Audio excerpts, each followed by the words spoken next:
Estamos en la Europa del siglo IX, donde el grandioso legado de Carlomagno se desvanece lentamente, dejando tras de sí un imperio carolingio debilitado y fragmentado. Las obras colosales de este emperador, que unificó vastas tierras bajo su manto imperial, comenzaron a resquebrajarse frente a las implacables mareas del tiempo. A mediados del siglo IX, las tierras que una vez fueron testigos del esplendor del imperio de Carlomagno se hallaban sumidas en un estado de constante agitación. Las hazañas que encumbraron a este famoso líder parecían desdibujarse en la memoria colectiva, mientras las sombras del conflicto y la discordia se apoderaban de las tierras francas. Era un periodo marcado por la decadencia, donde aspiraciones de grandeza se vieron sofocadas por luchas internas y las amenazas externas.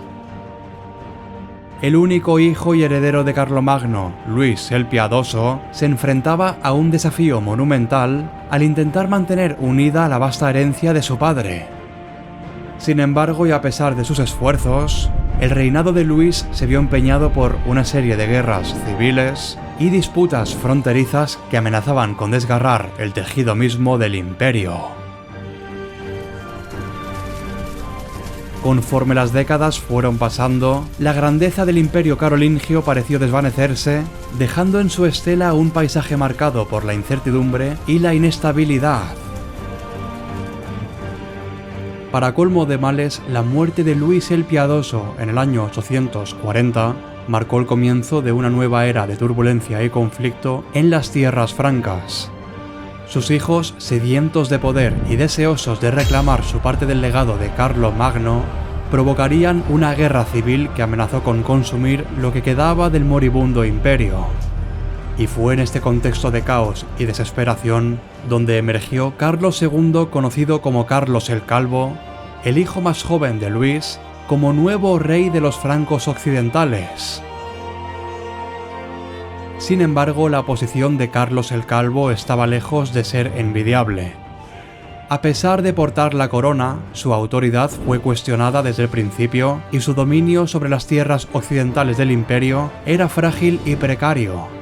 Las disputas dinásticas y las tensiones regionales amenazaban con desestabilizar aún más su reinado, mientras que las amenazas externas del norte estaban a punto de dar el hachazo definitivo a su reino.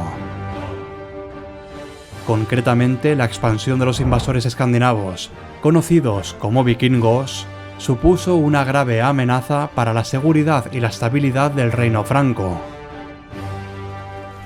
Desde finales del siglo VIII, estos fieros guerreros del norte habían asolado las costas de Gran Bretaña, Irlanda y parte de la Europa occidental en busca de riquezas y gloria.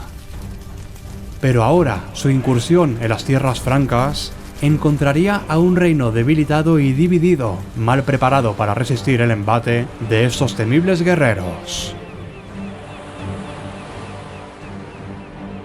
Los vikingos se presentaron en el panorama geopolítico europeo como un pueblo exótico despiadado a la par que astuto, y en cuanto se percataron de la situación de los francos, rápidamente decidieron aprovecharse de la falta de unidad entre los señores de Francia, saqueando asentamientos costeros y desafiando la autoridad del rey Carlos II.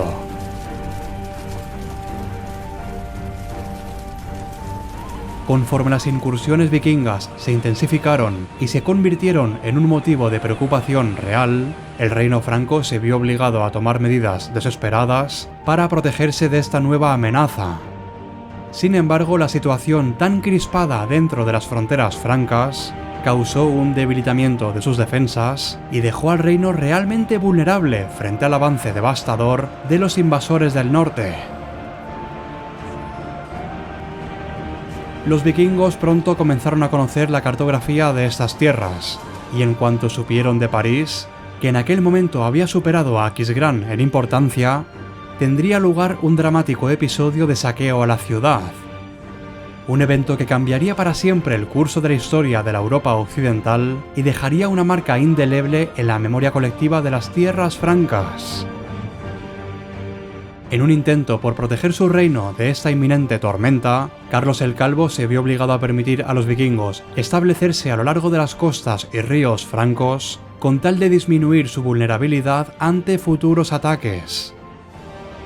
No obstante, esta táctica de apaciguamiento resultó ser muy poco efectiva en primera instancia, ya que los invasores del norte continuaron saqueando y pillando las tierras francas sin piedad.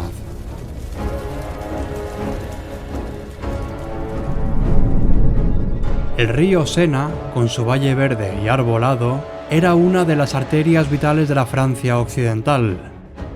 Abastecía a la región de agua y era una ruta comercial importante. Sin embargo, en el 845 no había mercancías comerciales en esta ruta. En su lugar se encontraba la flota del líder vikingo Reginerus, que se podría tratar del mismísimo Ragnar Lodbrok.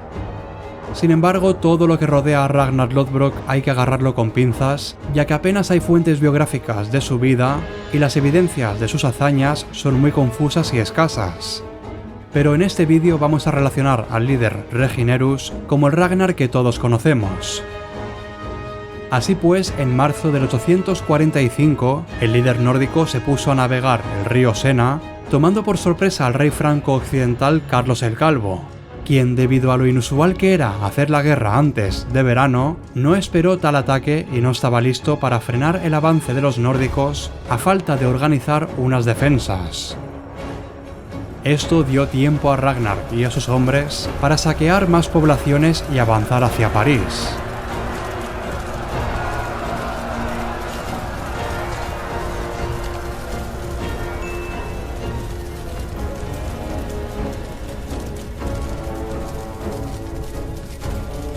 Cuando las tropas rápidamente reunidas de Carlos intentaron detenerlos en Saint-Denis, tuvo lugar la primera batalla frontal entre francos y vikingos. Carlos el Calvo desplegó a sus soldados en ambas orillas del Sena con la idea de que los vikingos no pudieran pasar fácilmente, lo que fue un craso error estratégico, pues los vikingos desembarcaron en el lado de la división franca más pequeña y la atacaron.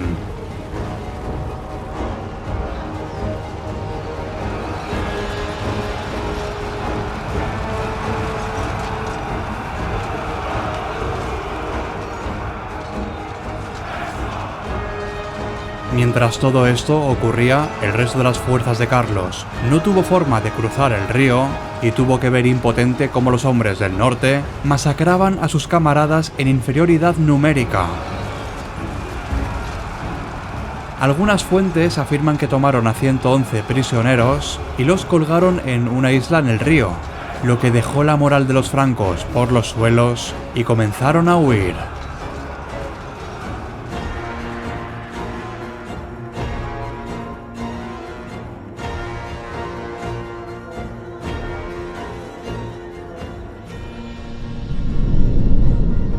Las fuentes no nos dan mucha información sobre el ataque a la ciudad de París.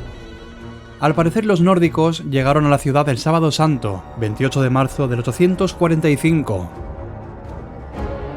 La ciudad, mal preparada para resistir un asedio de tal magnitud, se encontraba en un estado de confusión y desorganización.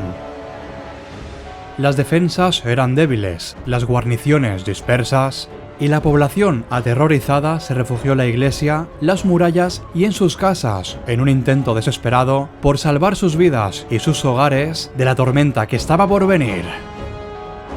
Ragnar, consciente de esto, vio en la debilidad de París una oportunidad única para enriquecerse y aumentar su fama como uno de los más grandes guerreros de su tiempo.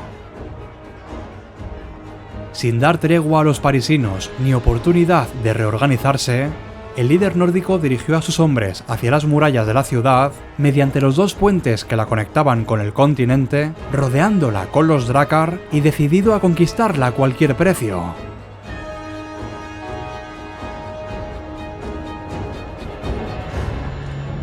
Conforme los vikingos avanzaban y se acercaban a las murallas, el caos se apoderó de las calles de París. Las campanas de las iglesias comenzaron a alertar a la población de este apocalipsis local, mientras las flechas trataban de frenar a los vikingos.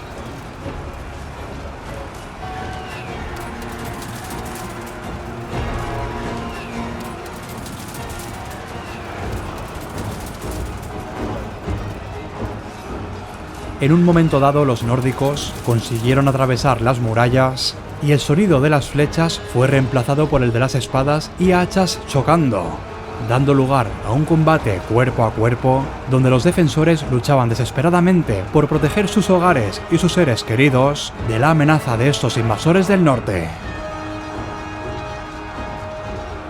Conforme los vikingos fueron ganando terreno, las imágenes apocalípticas que anunciaban las iglesias se fueron apoderando de las calles de París, y las viviendas, las iglesias, los santuarios fueron saqueados sin mostrar piedad alguna. Mientras la ciudad sucumbía a las llamas, el rey Carlos el Calvo, recibiendo noticias detalladas de los hechos, intentó organizar un ejército para combatir a estos nórdicos. Pero debido a la imposibilidad de hacerlo por los motivos antes expuestos, se vio obligado a tomar la decisión más difícil de su reinado: rendir la ciudad y buscar una solución para llegar a una tregua y evitar una mayor destrucción, si es que eso era posible. Con la opinión popular en su contra, el rey Carlos ordenó entregar las llaves de la ciudad a Ragnar como símbolo de sumisión y rendición. Todo esto mientras, paralelamente, los vikingos en la ciudad comenzaron a sufrir una plaga que diezmó sus fuerzas, lo que imposibilitó a Ragnar a seguir luchando y le obligó a aceptar los términos, que eran muy buenos, del rey Carlos.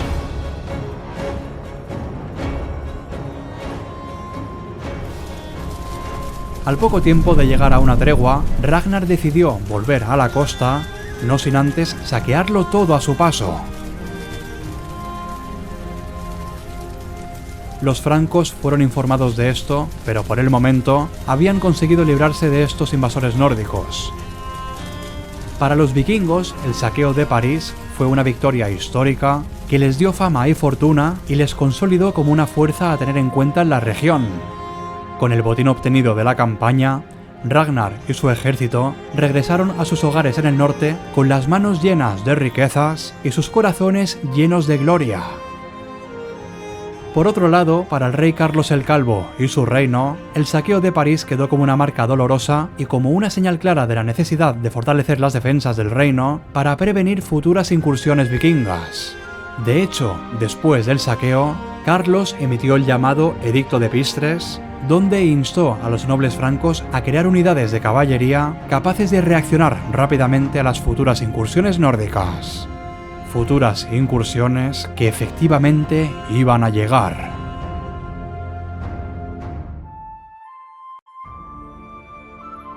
Si te ha gustado este vídeo puedes dejar un like para hacérmelo saber, y si no estás suscrito te recomiendo que lo hagas, ya que seguiré subiendo contenido como este. Gracias a todos los miembros que apoyáis este canal y que hacéis que pueda seguir adelante. Nos vemos en el siguiente vídeo.